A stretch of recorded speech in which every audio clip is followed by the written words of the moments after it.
as a follow-up to last week's story where I think, Tyler, you were talking about how SUV sales and truck sales and everything are surging here in the U.S. because gas is, what, $1.90 or something? $1.77 when I came in Alexandria, Virginia Well, you fill up whenever you come to Virginia, it's like the one turn, I make to the office. I have to go right by a gas station. And right there, it's like plastered right in front of my face. And I drove in this morning, said $1.77. Boom. I remember. Did you get a big gulp? No. It's not a 7-Eleven. It's not a 7-Eleven.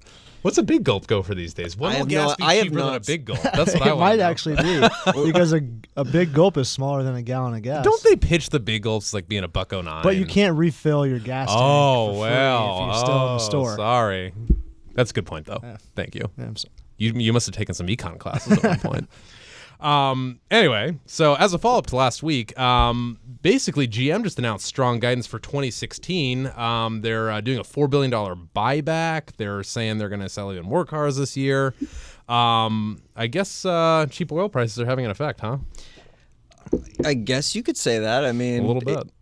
Basically, they're guiding for $5.25, $5.75. Pretty large uptick from this last year. But one of the big things that I think a lot of people got excited from is that they're boosting their stock repurchase plan up to $9 billion, up from $5 billion, which obviously is saying, we're doing pretty well and we don't have to reinvest a whole lot in the business right now. So let's give it back to shareholders. And I think that's been something that shareholders of GM and Ford have been kind of waiting for is, when is it our turn? It's been quite a while ever since, the downturn and all the issues that GM has had over the years.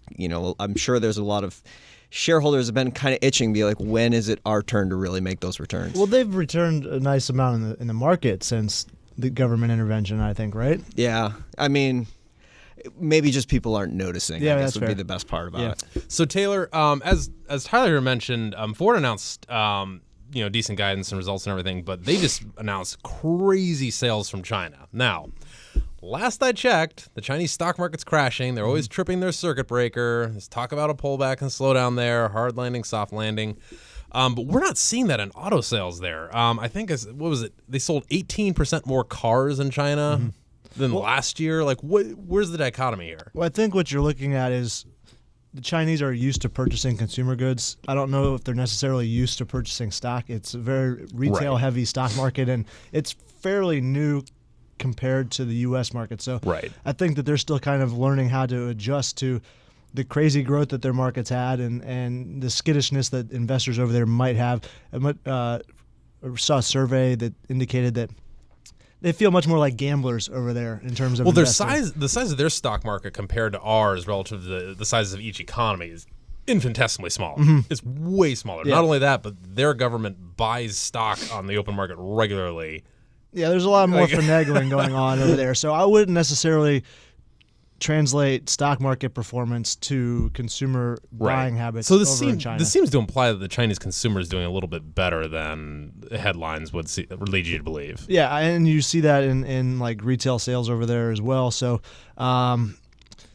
this has been historically not a super strong market for American car makers. So if they can make headway like this, then that's a totally new opportunity that investors can get excited about. Yeah, was it the Ford CEO that I said? You may have missed it. And I can't recall, so it's fine. But I think the Ford CEO said we expect China to be huge for us someday. So yeah, you would imagine so. I mean, there's a very small portion of the population that does drive. You just have to wonder if they more or less skip traditional automotives and just wait for EVs to come out. But you haven't really seen too much growth there either in terms of overall market share capture from EVs. So I think it's got a few years to run here for traditional vehicles and growth in China. And they're not seeing the only two companies that are producing high expectations. Magna International, which is a OEM parts supplier, they also build cars for smaller car companies, Canadian company, but they do trade in the U.S. as well. They even boosted their 2018 guidance. So that's few years down the line.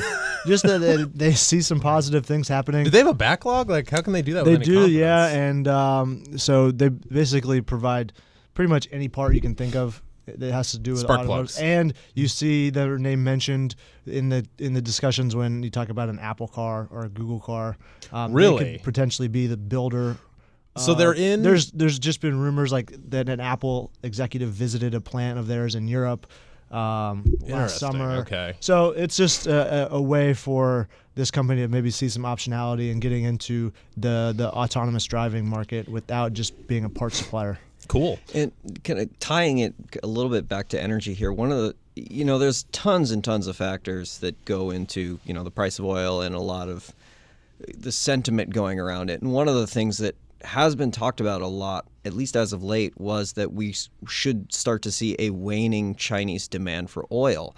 And when you see sales figures that we've seen for automotives as of late, it makes you wonder what the metrics they're looking for for oil demand in China. Because if we look at manufacturer purchasing indexes, they're very far down, and a lot of times we've kind of gauged the Chinese economy on that manufacturing export sort of model. But if we're seeing such strong consumer demand, which is going to be one of the major drivers for oil, probably more so since it is primarily a transportation fuel, it does make you wonder, are the concerns that Chinese oil demand is waning fair? as much as some people are expecting it to? Well, whenever I see any of this stuff, I'm not surprised by the stuff that's going on in China right now, the stock market crashing and everything, because their current goal is to shift from a export-driven manufacturing economy to a consumer-driven economy, a little bit more like ours.